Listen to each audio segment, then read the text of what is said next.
Hi, Westside. I'm so excited to be here, both Stern Brady. I woke up in the middle of the night the other night, and I told my husband, I went to tell him, I think I feel really, really sick, and nothing would come out. No voice, no nothing. And I was like, when do I pull the trigger and tell Pastor Steve, I don't know if you're going to want me to speak on Sunday, but it's back. I think I can get it out. So you don't need to race up with a cough drop. It's not going to help. It also isn't COVID. I could show you my negative test if you'd like to see it. I wouldn't hug me if I were you. It's just that time of year. You know, there are other things out there that make us sick. In my little process of trying to decorate our house for Christmas and looking at all the Christmas things out there, all the Christmas like paraphernalia, I found that we like to put 3 words on things that are for Christmas. One of the words, we put them on ornaments, we put them on Christmas cards, we cross-stitch them on throw pillows. One of them is peace, which is great. That's a great word. Another one is joy. Pastor Ben talked about that last Sunday. And you know what the other one is? Love is a good one. Oh, I forgot about that one. What's the other one? Hope. Yeah, hope is the other one. We associate these words with Christmas, and I was kind of trying to think of why. What makes us automatically pick those words? Joy to the world, peace on earth. I think some of it, honestly, is Christmas carols. Like we get a lot of our theology from Christmas carols. This is the only explanation for why your nativity set probably has 3 wise men. Like it doesn't say that in the Bible, actually. That's why your 3 wise men are snuggled up in the manger right next to your little drummer boy. You know, we take a lot from songs. Songs are powerful. They embed things in our memory, even if it isn't necessarily true. We learn a lot from songs, and they're powerful. And so I was trying to look at where does hope show up in Christmas carols. When do we sing about hope? And I really thought I'd find it everywhere.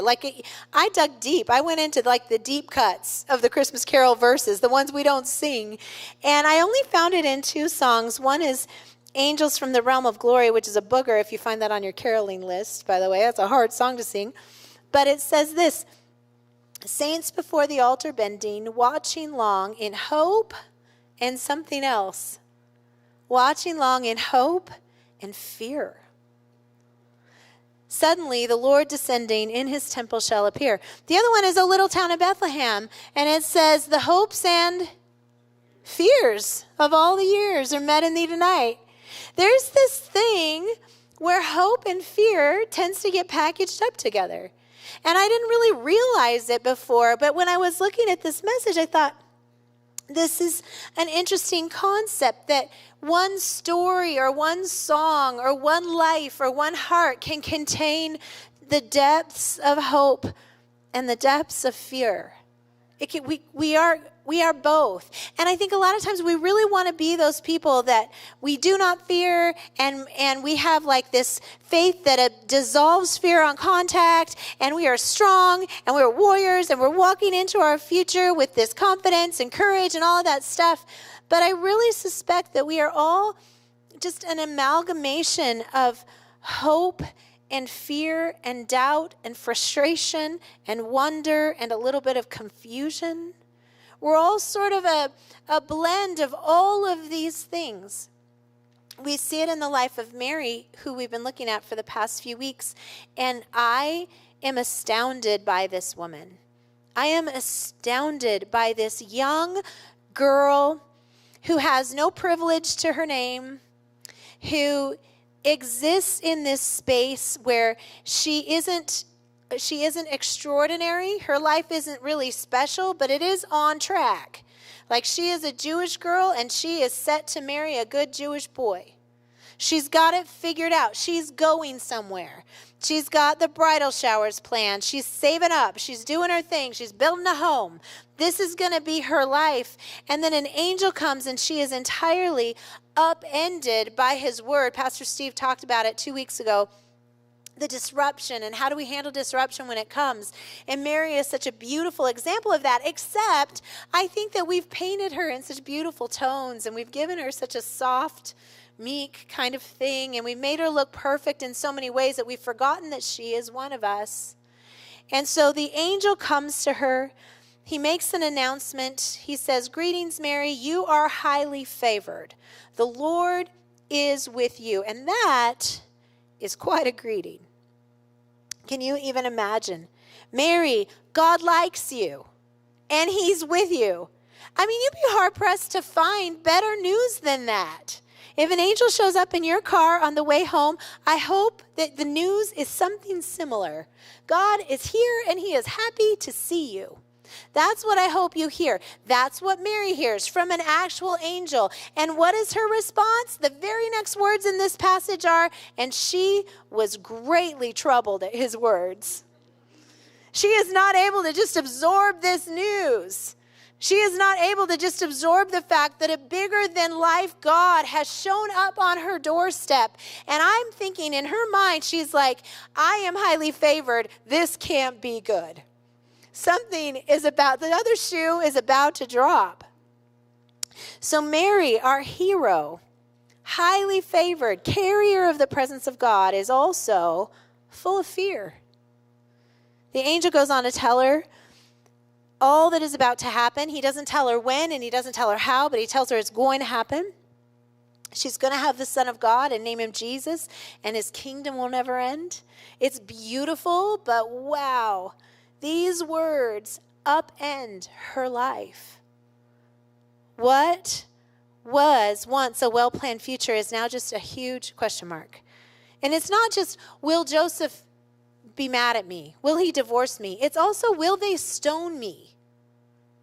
It's also, will I be a single mom in a world where women cannot survive on their own? It's also, will no one ever marry me for the duration of my life? Do you know what kind of future existed for a woman in the ancient Near East culture in this era if they had no man to hitch their car to? And so she's faced with really a lot of big concerns all at once.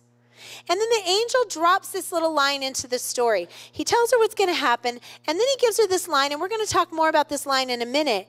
But he says to her, even Elizabeth, your relative, is going to have a child in her old age, and she who was said to be unable to conceive is in her 6th month. Now, Elizabeth, this is a kind of garden variety miracle. She's got a husband. She's okay. She's having a kid that she's always wanted to have. This is not the same thing. But the angel tells Mary about it. He does not tell Mary to go and see Elizabeth, but that's exactly what she does. The language is very clear that she almost immediately drops what she's doing, and she makes the trip to go see her cousin Elizabeth. The trip is 100 miles, and it's dangerous. She is going to go see right away and see if Elizabeth is pregnant. And when she sees her, the baby jumps in Elizabeth's womb, and Elizabeth says, "You are the mother of the Messiah." You are, without being told, she knows. And so when this happens, Mary realizes, oh, the angel said it will happen, but now we know it has happened. This has happened. I mean, this is the coolest pregnancy test ever. It was very cool. And so Mary gets confirmation that what the angel was saying was true. What she hoped was true is true and has happened. You know what Elizabeth doesn't tell her? You know, how many questions does Elizabeth answer about Mary's future in this moment? 0. Elizabeth doesn't say, you know, and your parents are going to be just fine with it. All your friends are going to think you're awesome. People are going to find you very cool. She doesn't tell her Joseph is going to hang in there. She doesn't tell her any of those things. She doesn't answer any other question. All she tells her is God is inside of you. What God spoke to you is true. You can take it to the bank. And the response of Mary is to burst into song. Mary, woman of faith, Mary who knows the scripture, we'll see it in a minute, starts to sing. And I think this is the most beautiful and incredible response. The Song of Mary, it's called the Magnificat, to me is one of the most incredible texts ever written.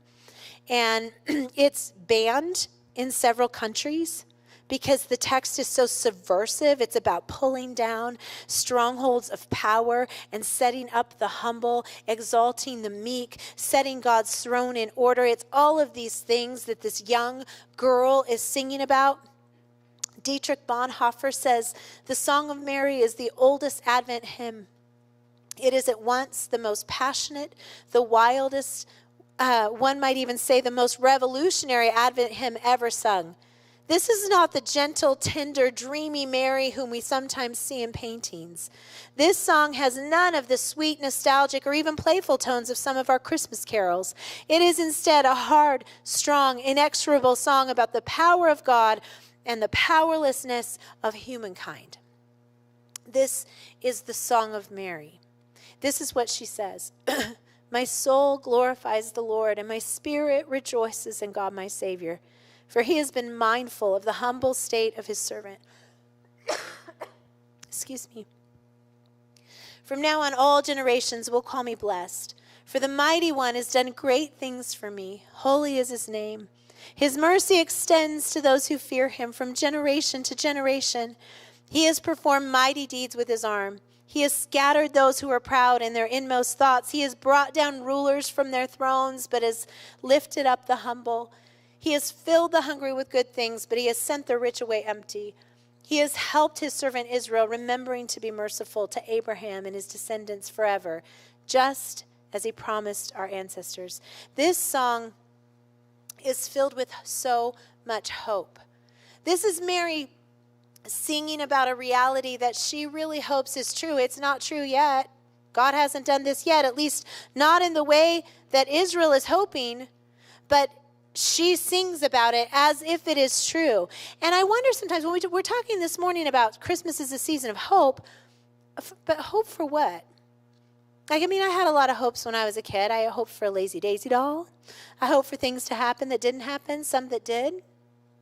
But if you ask 1,000 people, what are you hoping for this Christmas? What is the hope of Christmas? I think you'd get 1,000 answers. You might get some that are similar. 5 people might say, I really hope for world peace. But when you drill down, their version of world peace might be different than your version of world peace. And so what is the hope that we're looking for? What does hope even mean in the Bible? It's such a nebulous word if we let it be. But for me, my favorite scripture about hope is actually the verse that we use to talk about faith. It is Hebrews 11:1. Faith is the substance of things hoped for, the evidence of things not seen. So faith and hope are inextricably intertwined. There is something you hope to be true, but you can't see it just yet. Faith gives you evidence that what you hope to be true is true or might be true or probably will come true before you can actually experience it. Without faith, we would give up on hope. And when we have no hope, we have no need for faith. Hope and faith walk together. So I am someone who has aviophobia, which is fear of flying. It is I think I have greater than average fear of flying, although I fly a lot. 40% of people in the world are afraid to fly. 2% of those 40% are so afraid of flying, they won't fly. They won't step foot on a plane. I am not in that group. I travel a lot. I want to get where I want to go. And that doesn't mean I enjoy it. I just want to get there. And so the reason that I get on an airplane, and you know, to get on an airplane, you really have to trust. You have to trust a plane and a pilot. You have to trust those two things. And so in order for me to get on a plane, I don't do it because an engineer from Boeing sits down with me and takes me through the engine mechanics and the law of aerodynamics, and this is how it works, and explains it to me. Because I'm telling you still, every single time, 100% of the time, as I'm in the plane and it starts to, it's going down the runway, I'm fine. It starts to lift up off the thing, and we start to get taller than the buildings, and I say in my mind, this is against God's plan. We were not meant to hurtle through space at astounding rates of speed. This is not what we were intended to be. But I still do it, not because I understand the plane, I don't. Not because I trust the pilot, not because he came out to visit me before I got on his plane and said, trust me, girl, I'm great at this. And I have a lot to live for, too. It's not because of that. I get on a plane because as I am walking down a terminal to get on the plane, I see other people who are getting off. I see other people who survived.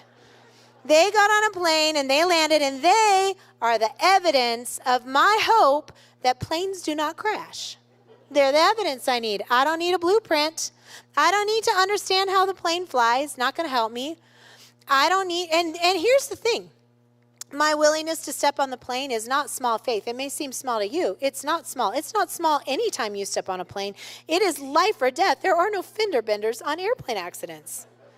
You're trusting your whole life into the care of a machine you can't explain why it works, and into the hands of a pilot you probably wouldn't trust with the bank account password.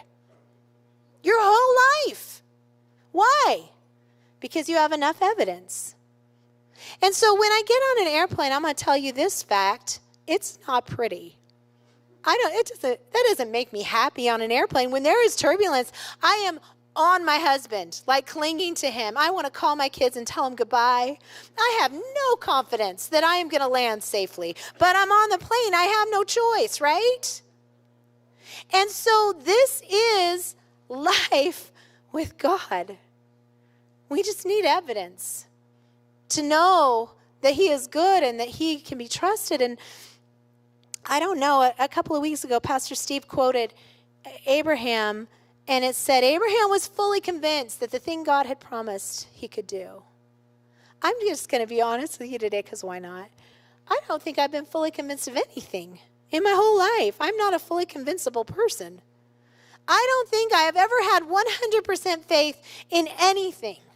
But I think that I have had 51% faith in a lot of things. Enough to get me on the plane. Because people who don't get on the plane get stuck in an airport, and who wants to live like that? And so we see this in the life of Mary. We see her be willing to lay down some hope and let other hope live with the evidence that she can see that God is for her. Mary has a couple of hopes at play here, actually. She's got personal hopes, and I don't know what they all are, but I can assume some because I am a woman too. I think she probably hopes for a good marriage. I think she hopes for good, healthy, safe children. I think she probably hopes for a future where her children will care for her, because in this culture, she needs that. Every woman needs that. I think she hopes for a happy life, but then she also hopes for the redemption of Israel. And she hopes for freedom from oppression. And she hopes they won't always be under the thumb of Rome. And she hopes for a Messiah. These two things that Mary hopes for, as an angel stands to her, he gives her the assurance of one while taking from her the assurance of the other. Shoot. She watches her personal hopes crumble, and she says yes to the eternal hope of what God is doing in her world. If I can trust you with my nation, I can trust you with my life.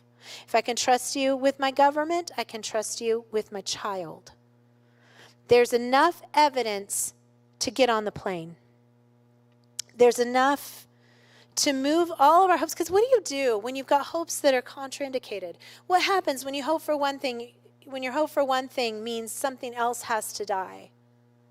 I think that's when we move all our chips into one square. That's when we say, all my hope is in this. God can be trusted. He can. That's really, I'm frustrated sometimes that I've spent my whole adult life studying theology, and all of my theology is reduced to 4 words, but there you have it. God can be trusted. He can. He can be trusted with the keys to my car and the keys to my country. He can be trusted with my heart and the hearts of my kids.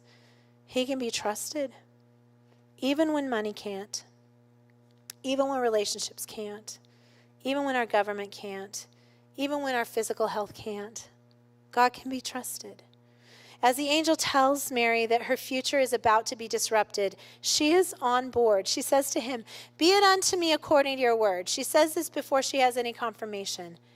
But she does need a little evidence. I think that's why Gabriel gives it to her. Then he says, your cousin Elizabeth has conceived. Here's a little evidence. Here's a little something you can look at. You could take this to the bank. God's in this. I think the only reason this is included in Gabriel's announcement is because he knows Mary needs it. That is the evidence that what she hopes for could be true. When Mary gets the evidence from Elizabeth, she sings that God has scattered the proud and lifted the humble. And like I said, he hasn't done all these things yet. But she now has the evidence she needs to be fully confident that God can be trusted.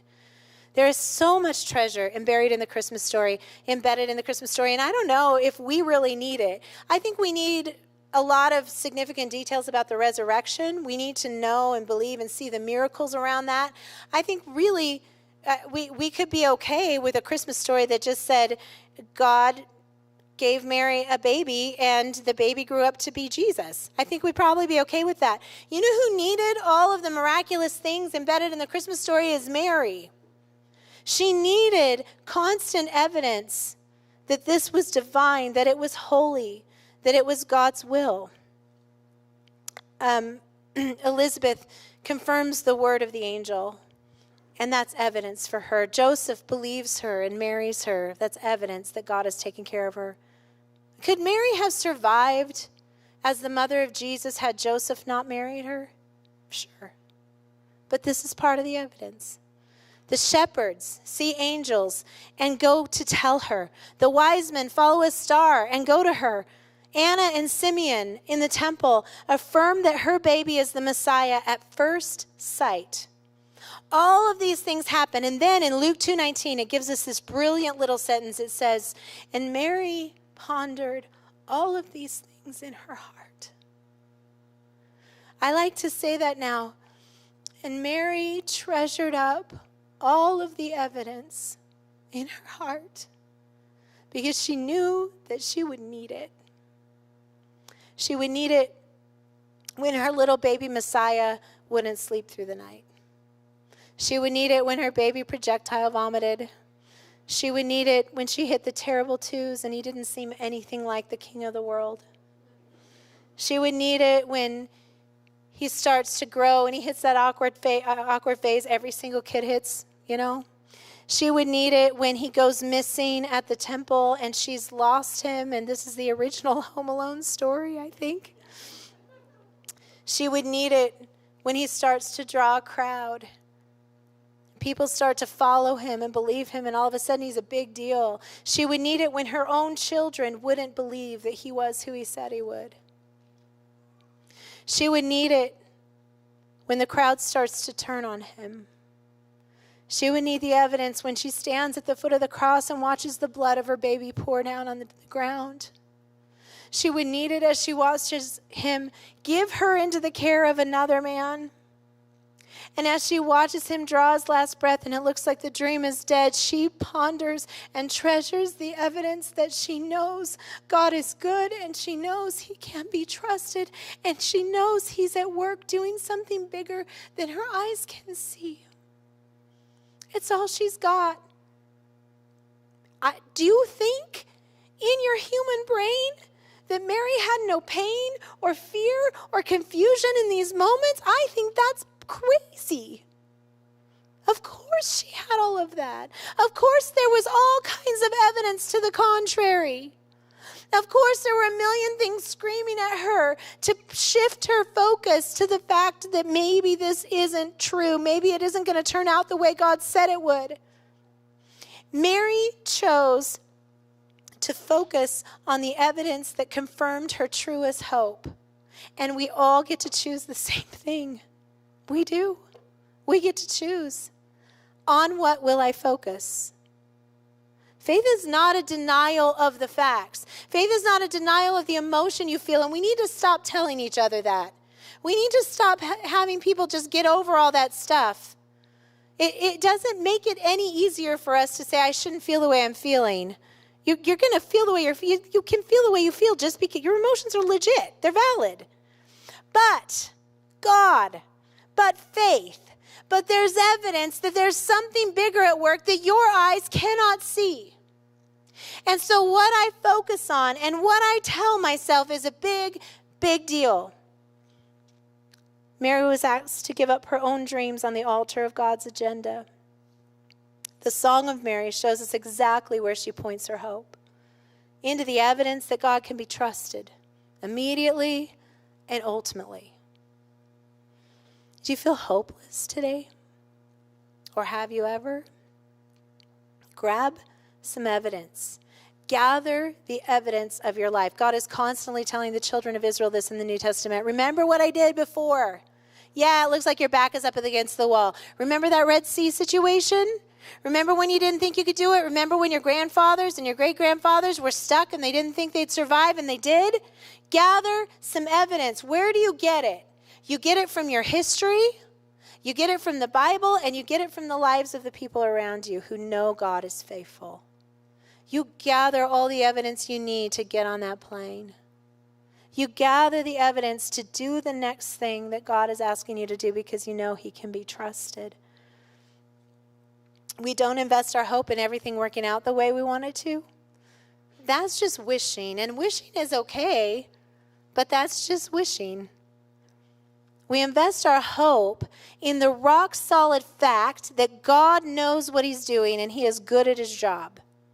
We invest our hope in knowing that we won't walk into disappointment alone, and in his presence we will find beauty and treasure and life. We have enough hope to step foot on that plane and to move out of the terminal, and it doesn't have to look pretty. It just has to get us going. It just has to get me to a place where I can say, God, I trust you with my life. I may be screaming a little bit. I may be clutching the arm of the person next to me, but I trust you that you're going to get me there. A few years ago, a friend of mine, as she was preparing for the best years of her life, retirement is what I'm told, are the best years of your life, she and her husband were so excited about this season in her life, and her husband just died one day, just died. And my friend Cheryl, we worked together, and I watched her come to work and show up for the work of God in her life. I watched her be willing to still laugh. I watched her be willing to come and cry. I watched her be honest, but I watched her be supernaturally carried by the grace of God through that time of loss in her life. And I remember watching her thinking, I could never survive that. I would not survive it. She is incredible. It's incredible to watch how she must be special because I couldn't have done it. But then as she was walking through that journey, my husband was diagnosed with ALS, and we started our own journey, and there was something about Cheryl's life that it was like she was getting off the plane just as I was getting on. And I could look and I could say, I know that is part of my evidence. She lived it out and she owns it, but that's part of what I can look at and say, I know God can be trusted with my story too. I know it. Some of what you're living right now is not just evidence for you, it's evidence for the people around you. And it's so important. I mean, because I'm telling you, I can't stand on this stage today and assure you or prove to you that God exists. I can't do it theologically. I can't do it in the Greek and Hebrew. I can't break it down in textbooks. I can't show you the blueprint to the plane. I can't convince you to trust the pilot. In fact, if you're thinking that's your job in the world to convince everyone, yeah, I'm going to just take that burden off of you today. All you have to do is live out the evidence of God's faithfulness in your life. This is who God has been to me, and I promise you can take it to the bank. He has shown up in the dark nights, in the hard times, in the long fights. He has shown up and he has held me through what I didn't think I could survive because he is faithful. And there is a box that I possess in which 49% is fear. But then there is something that keeps me moving toward him, always, always toward him. And it is the evidence in my life, and I hope it's evidence for you too. I watch those kids and those gifts, and they're wrapped, and they represent the hope of a child on one holiday, on one probably pretty cruddy holiday. And I prayed in my chair, God, let that be evidence to them It doesn't have to be the evidence of the certainty of the love of God, but let that be evidence of the possibility of the love of God. Let it be something that they hold and they unwrap, and let it go in the box marked 51% that gets them moving toward him, that gets them believing toward him, that gets them set on a lifetime that is going to be filled with, let's just be honest, a lot of pain and heartache, but so much hope.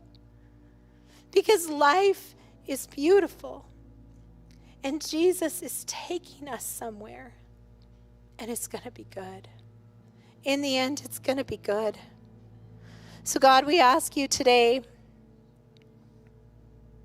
for your hope inside of our fear.